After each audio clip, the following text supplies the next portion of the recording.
Coucou tout le monde, j'espère que vous allez bien. Donc je vous retrouve dans une nouvelle vidéo et ce sera les sorties du mois de mai qui me font très envie. Alors on commence tout de suite avec Ceux qui ne peuvent pas mourir, le tome 2 de Karine Martin chez Gallimard Jeunesse. Donc j'ai le tome 1 dans ma pile à lire qui est juste là. Je sais pas si on va le voir. Et si j'aime, eh ben, je me procurerai la suite avec plaisir. Ensuite on a Les Héritiers de Briseine, le tome 1 de David Brie chez Nathan. Donc un livre jeunesse qui a su me séduire par son résumé, donc à voir. Ensuite, un livre que j'attends d'acheter pour compléter ma collection. Il s'agit de Sailor Moon, le tome 4 dans l'édition Eternal Edition de Naoko Takeuchi chez Pika. Donc j'ai les deux premiers qui sont là. Alors le premier est là et le deuxième est perché là-bas parce qu'il est sorti cette année. Et donc il me reste le tome 3 et du coup il me restera le tome 4 également à acheter. Sachant que dans cette réédition il y aura en tout 10 tomes et qu'il y en a un qui sort tous les 2 mois. Donc hâte de continuer cette série. Ensuite une précommande qui est déjà faite, il s'agit de Crescent City, le tome 1 de Sarah J. Maas aux éditions de Saxus. Donc d'après ce que la maison d'édition a dit, le livre va faire pas loin de 1000 pages. Donc ça va être encore une sacrée pavasse. Hein. Donc bien entendu, je l'ai précommandé en version reliée. Ensuite, on a Dark Element, le tome 3 de Jennifer L. Armentrout chez J'ai lu.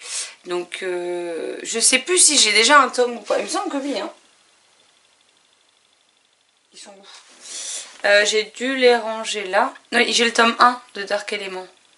Dark Elements, je sais pas comment ça se dit. Donc voilà, il faut que je continue ça et Covenant et que je termine Origin à acheter en tout cas. Mais j'avais beaucoup aimé Luxe vu que j'avais un coup de cœur pour la série dans son intégralité. Donc j'ai hâte de découvrir les autres séries de l'autrice. Ensuite on a De sang, d'écume et de glace, le tome 1 de Alexandre Delis chez Michel Lafon. Donc je n'ai jamais lu de livre de cette autrice. Mais alors celui-ci déjà d'une, la couverture est canon. Et je sais pas, le résumé me donne très envie de le découvrir. Ensuite on a Dragon Mountain, le tome 2, donc je crois que c'est Dragon Legend, de Cathy et Kevin Tsang chez Hachette.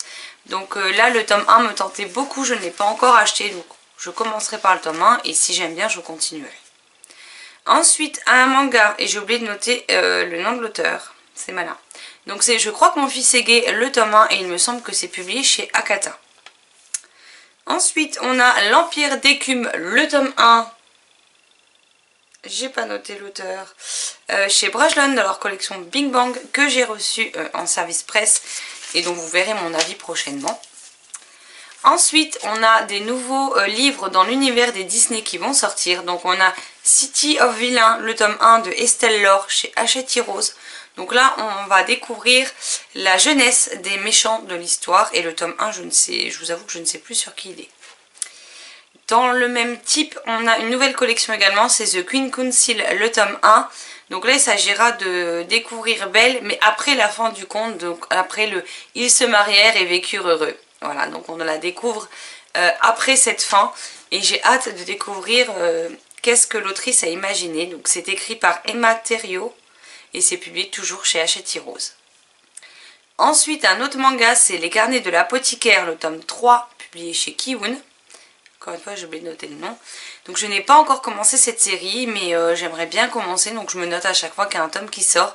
Comme ça, ben, si j'aime, je sais qu'il y a tel et tel tome qui sont déjà sortis. Ensuite, alors un livre dont j'ai le tome 1, mais moi je les ai achetés au format... Enfin, j'ai acheté le premier au semi-poche. Là, c'est la sortie grand format. Mais c'est juste pour me noter qu'il s'agit de Broadway Limited, le tome 3 de Marika Ferjuk aux éditions L'École des Loisirs.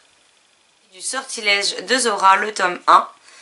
Je vous laisserai toutes les infos en barre d'infos pour celles où je ne vous les dis pas parce que il y en a pour lesquelles j'ai pas noté. Voilà. Ensuite, on a le nouveau cycle d'Épouvanteur avec Frère Wolf, le tome 1 de Joseph Delaney, publié toujours chez Bayard. Donc comme vous le savez, je suis actuellement en pleine lecture de la série principale avec Tania. On a lu déjà 6 tomes et en mai, on compte bien s'en lire encore 2 ou 3. Donc voilà. Ensuite, il y a L'Appel des loups, le tome 6 de Pascal Brissy chez Ozo, que j'attends avec grande impatience et que quand je passe à mon espace culturel, je vais m'empresser de commander. Ensuite, on a Tempête d'une nuit d'été de Meg Rosoff chez Rajo. Alors, je vous fais jamais de résumé, mais parce qu'en général, j'ai déjà oublié de quoi il s'agit, hein, tout simplement. Mais je sais qu'il m'avait tapé dans l'œil, donc voilà. Ensuite, on a le bibliothécaire de Rue de Kim Fielding. Donc là, pareil, c'est le résumé qui m'a beaucoup intriguée et je serais curieuse d'en savoir plus. Ensuite, on a Le Monde de Nedara, le tome 3 de Catherine Applegate chez Seuil Édition. Donc là, j'ai les tomes 1 et 2 dans ma pile à lire que j'avais acheté d'occasion. Donc je vais les lire et si j'aime, eh ben, j'achèterai et je lirai le tome 3 avec grand plaisir. Ensuite, alors celui-ci, moi je l'ai déjà lu en grand format, mais voilà, j'aime tellement cette série que j'avais envie de vous le dire, que le tome 2 sortait en poche. Et on a Les Faucons de Ravera de Melissa Caruso chez Brajlon dans leur collection Big Bang. Donc voilà, vous n'avez plus d'excuses pour ne pas découvrir cette série. Si vous ne vouliez pas mettre presque 20 € dans un grand format, là vous n'avez plus d'excuses, ils sortent en poche à tout petit prix. Donc c'est l'occasion ou jamais de vous faire votre avis sur cette série. Ensuite, on a Merciful Crows, le tome 2 de Margaret Owen chez PKJ. Donc, pendant le confinement, en mars 2020, le tome 1 était en promotion e-book. Alors, je sais plus, je crois que c'était quelque chose comme 4,99 ou quelque chose comme ça. Il me semble qu'il n'était pas très cher au moment où je l'ai acheté. Du coup, j'ai craqué en numérique pour pendant ce confinement, mais je ne l'ai toujours pas lu. Donc voilà, donc je me note qu'il y a le tome 2 et qu'en gros, il faudrait peut-être que je lise le tome 1. Et pour terminer, on a une réédition de Princess Bride de William Goldman chez Brajlon. Donc cette histoire, personnellement, je sais que ça a été adapté en film, je sais que beaucoup de monde connaît, et ben moi je ne connais ni le film ni le livre. Et là je me dis que ce sera l'occasion ou jamais, avec cette réédition, de découvrir enfin cette histoire. Je me dis après tout, il y a des livres comme Anne et la maison au pignon vert, etc.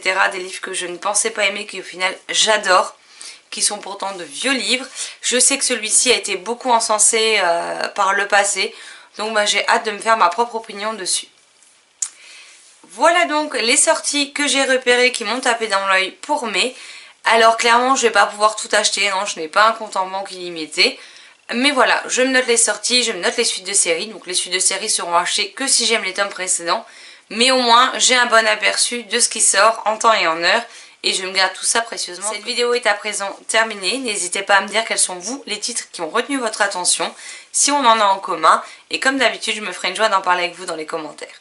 Sur ce, je vous souhaite une excellente journée, de très chouettes lectures et je vous dis à très vite dans une prochaine vidéo. Bye bye.